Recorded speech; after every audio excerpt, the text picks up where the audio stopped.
Friends, digital blogger में आपका स्वागत है।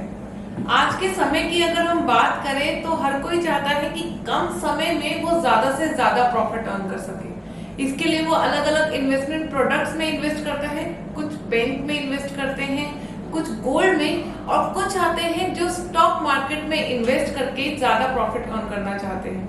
स्टॉक मार्केट में इन्वेस्ट करना एक अच्छा आइडिया है, लेकिन उसके लिए जरूरी है एक सही स्ट्रैटेजी फॉलो करना। आज इस वीडियो में हम बात करेंगे कि किस तरह से स्टॉक मार्केट में इन्वेस्ट करते हुए इन्वेस्टर्स कुछ मिस्टेक्स कर देते हैं, जिसकी वजह से वे फायदे की जगह अपना नुकसान कर बैठते हैं। तो आइए स्टार्ट करते हैं।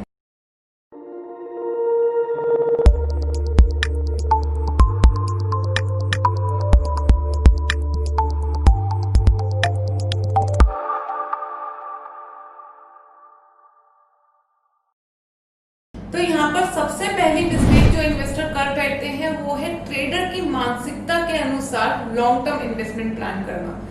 अब अगर हम शॉर्ट टर्म इन्वेस्टमेंट और लॉन्ग टर्म इन्वेस्टमेंट के छोटे से डिफरेंस की बात करें तो शॉर्ट टर्म इन्वेस्टमेंट एक ऑब्जेक्टिव के साथ की जाती है, कम में खरीदकर ज्यादा में बेचना, और दूसरी तरफ लॉन्ग टर्म इन्वेस्टमेंट कम में खरीदकर ज्यादा वेल्थ क्रिएट करने का ऑब्जेक्टिव देखती है। अब अगर यहाँ पर दोनों तरह की इन्वेस्टमेंट एक ही स्टॉक में की जाए या एक ही तरह से की जाए तो कहीं ना कहीं नुकसान उठाना पड़ सकता है। इसमें इन्वेस्टर को ना ही सिर्फ उसके पैसों का नुकसान होता है, बल्कि कहीं ना कहीं वो अपनी पोर्टफोलियो को भी बहुत नुकसान पहुंचाता है। इसको समझने के लिए एक एग्जाम्पल लेते हैं। तो यहाँ पर स्वयं और प्रकाश दो दोस्त हैं।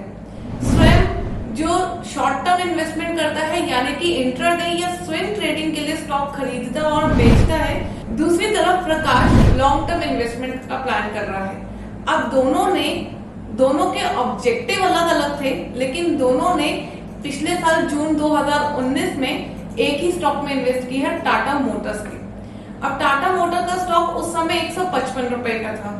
स्वयं जो शॉर्ट टर्म इन्वेस्टमेंट कर रहा था, जैसे ही उसका प्राइस उसे अच्छा मिला, उसने उसे बेचकर एक अच्छा प्रॉफिट अर्न किया और एग्जिट कर लिया। लेकिन प्रकाश ने लॉन्ग टर्म इन्वेस्टमेंट के लिए वो स्टॉक खरीदा था। अब इस साल जैसे ही मार्केट में उतार चढ़ाव आने लगा, प्रकाश घबरा गया, और जब इस स्टॉक का प्राइस मई जून में 80-90 पहुंचा, उसने उसे बेचकर एग्जिट कर लिया। अब आप इस जगह पर होते तो आप क्या करते? खैर, प्रकाश ने उस समय वो स्टॉक बेचकर अपना नुकसान कर लिया। लेकिन अगर हम इस समय की बात करें तो उस स्टॉक का प्राइस करंटली 106 रुपए है। तो अगर प्रकाश उस समय रुकता तो आने वाले समय में हो सकता था कि वो स्टॉक उसको एक अच्छा प्रॉफिट कमा कर देता। तो सबसे पहली मिस्टेक तो उसने ये करी कि जिस स्टॉक में ट्रेडर इन्वेस्ट कर रहा था, उसने उस स्टॉक में पैसा लगाया। और दूसरी मिस्टेक कि मार्केट के थोड़े से उतार चढ़ाव को देखकर डर गया और उस स्टॉक को कम पैसों में बेच दिया। तो इस तरह की मिस्टेक बहुत से लॉन्ग टर्म इन्वेस्टर्स करते हैं और कहीं ना कहीं अपना बहुत ज्यादा नुकसान कर बैठते हैं। दूसरी बड़ी मिस्टेक जो इन्वेस्टर कर बैठते हैं वो है ज्यादा रिटर्न की तरफ भागना। ऑफ कोर्स सी बात है कि जब इन्वेस्टमेंट प्लान करते हैं तो ज्यादा से ज्यादा रिटर्न की उम्मीद हर कोई रखता है, लेकिन इन सब में इन्वेस्टर ये भूल जाता है कि स्टॉक का अपना एक बिहेवियर होता है। हो सकता है कि कोई स्टॉक आज के समय में बढ़ रहा हो, लेकिन आने वाले समय पर वो आपको एक अच्छा प्रॉफिट ना दे पाए। तो इसके लिए जरूरी है कि कुछ ऐसे पैरामीटर्स को कंसिडर करना जिसकी वजह से स्टॉक की कीमतों में फर्क पड़ सकता है, जैसे कि उस कंपनी के बारे में डिटेल एनालिसिस करना, साथ ही साथ उसके ऑब्जेक्टिव्स को पढ़ना, उसके मैनेजमेंट टीम के बारे में जानना और उसकी ग्रोथ पैरामीटर्स को पढ़ना। यहाँ पर समझने के लिए अगर मैं डीएलएफ की बात करूं तो डीएलएफ का रियल एस्टेट सेक्टर में 73 इयर्स का एक्सपीरियंस है। कहीं ना कहीं वो अच्छी सर्विसेज देता है, इसलिए इतने लंबे समय से टिका हुआ है। लेकिन अगर मैं उसकी ग्रोथ पैरामीटर्स की बात करूं तो पिछले एक साल में उसके रेवेन्यू शेयर सिर्फ 24.74% के रहे हैं, और दूसरी तरफ अगर हम उसके नेट इनकम और ईपीएस की बात करें तो वो -71% पर है। तो यहाँ से हम अनुमान लगा सकते हैं कि किस तरह से कंपनी के ग्रोथ रेट पर बहुत ज्यादा फर्क पड़ा है, और इसका सीधा फर्क उसके स्टॉक प्राइस में पड़ा है। तो इसलिए जरूरी है कि कभी भी इन्वेस्टमेंट प्लान करते हुए कंपनी के काफी पैरामीटर्स को स्टडी करके ही उसमें पैसा लगाया जाए, नहीं तो इन्वेस्टर्स काफी नुकसान उठा सकते हैं। एक और गलती जो जनरली इन्वेस्टर्स कर बैठते हैं वो है कि टॉप इन्वेस्टर्स के पोर्टफोलियो को देखकर स्टॉक्स में पैसा लगाना।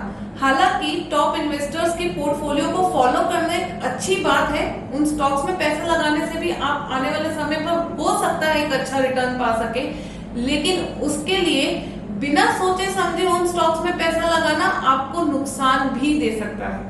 कहने की बात करें अगर हम राकेश झुनझुनवाला की, इंडिया के टॉप इन्वेस्टर्स में से एक हैं।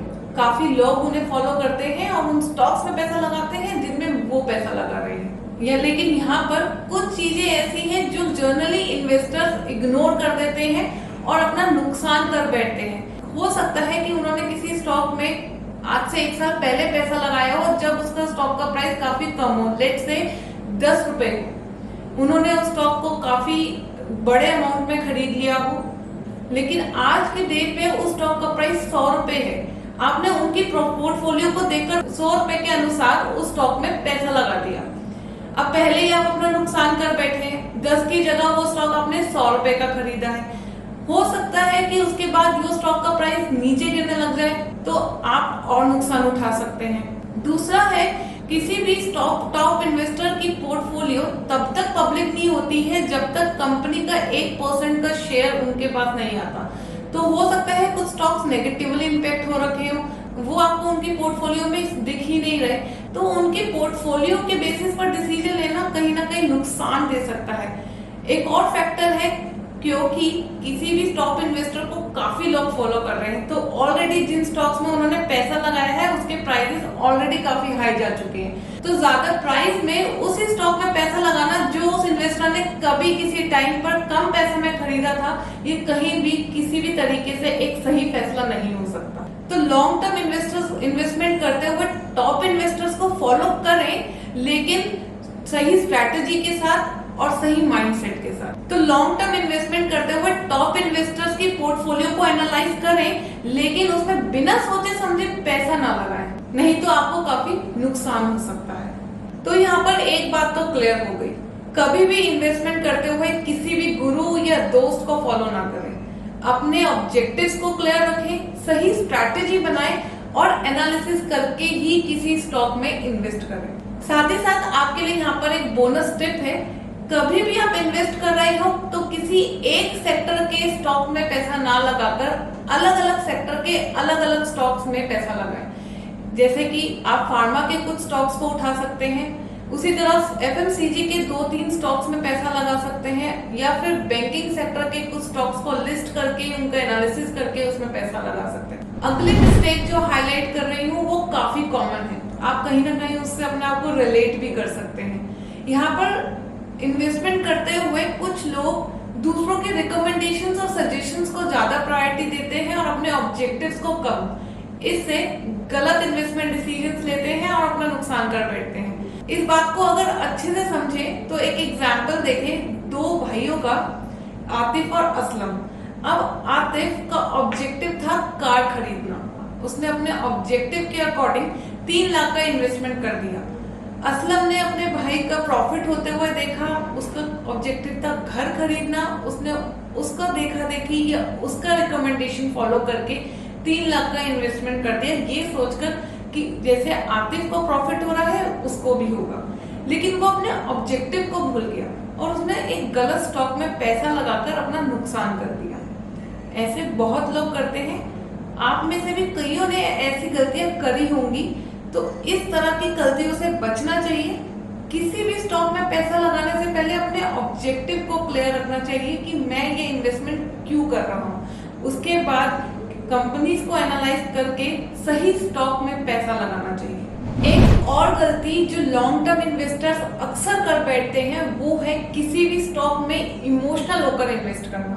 वो किसी भी स्टॉक के साथ इमोशनली जुड़ जाते हैं और सही समय पर उसे ना बेचकर अपना नुकसान कर बैठते हैं। इसके लिए आइए हम एक बार फिर से डीएलएफ के स्टॉक की अगर बात करें तो 2008 में जब रिसेशन आया था, काफी स्टॉक्स की तरह डीएलएफ स्टॉक में भी काफी गिरावट आई थी।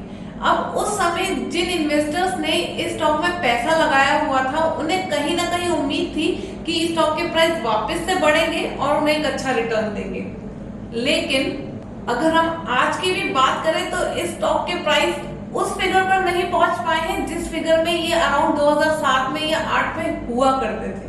तो कभी भी किसी स्टॉक के साथ इमोशनली ना जुड़कर प्रैक्टिकल होकर सोचना है कि कब उस स्टॉक में इन्वेस्ट करना है और साथ ही साथ कब उस स्टॉक को बेचकर एग्जिट करना है। तो खरीदने के साथ साथ सही समय पर स्टॉक को बेचना भी बहुत जरूरी है लॉन्ग टर्म इन्वेस्टमेंट के लिए।